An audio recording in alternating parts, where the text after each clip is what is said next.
जी अस्सलाम वालेकुम स्टूडेंट्स। अभी हम बात कर रहे थे क्वालिटी राइटर्स के ऊपर। क्वालिटी राइटर्स के हवाले से मैंने अभी कुछ राइटर्स पे बात की, लेकिन एक बहुत पॉपुलर राइटर और हैं हमारे पास जिनके ऊपर बात मैं करूँगा। इनका नाम है फाइजन बैम।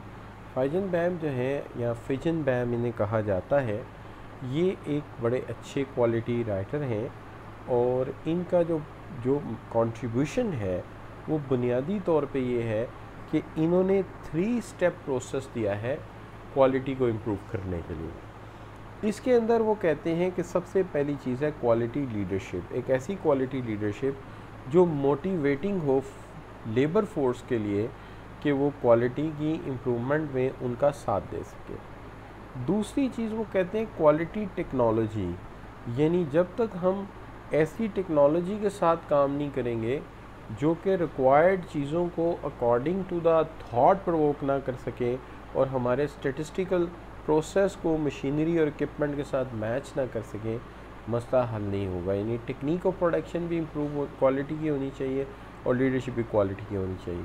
और उसके साथ साथ कमिटमेंट सिर्फ मैनेजमेंट की नहीं होनी चाहिए, बल्कि ऑल मेंबर ऑफ ऑर्गेनाइजेशन को should be committed towards the quality. यानी 3 बातें हो गई। पहली बात, लीडरशिप वो हो जो इंस्पायर करके इस मुश्किल मरहले में मददगार भी हो, इंस्पायर भी कर सके। क्वालिटी टेक्नोलॉजी हो, टेक्निक ऑफ प्रोडक्शन अच्छी हो और कमिटमेंट हर साइड से हो। जितने भी इंडिविजुअल इन्वॉल्व हैं वो क्वालिटी को मेंटेन करने के लिए सर जोड़ चुके हों और अहद कर चुके हों कि इसको पूरा करेंगे।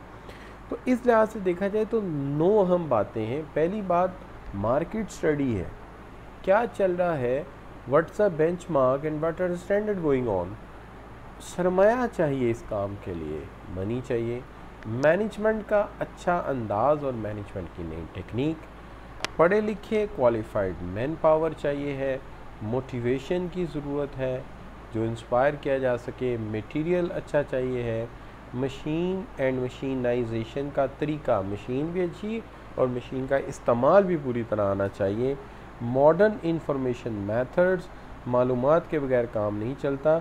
एंड माउंटिंग प्रोडक्ट रिक्वायरमेंट के प्रोडक्ट रिक्वायरमेंट जो है उसे पूरा किया जा सके। ये 9 फंडामेंटल प्रिंसिपल या 9 फंडामेंटल फैक्टर्स के ऊपर बात की इन्होंने। तो होप आपको ये सारी बातें समझ आई होंगी।